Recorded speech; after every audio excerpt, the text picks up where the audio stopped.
Hi everyone, in front of me I've got POCO F8 Ultra and let me share with you how to change the screen timeout on this device.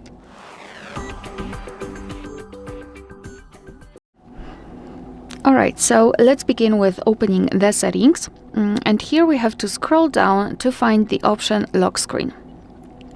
Now let's tap on the sleep option at the top, and as you can see, here we've got some options from which we can choose. At the top we've got relatively short options like 15 or 30 seconds, and at the bottom the longest, which is 10 minutes.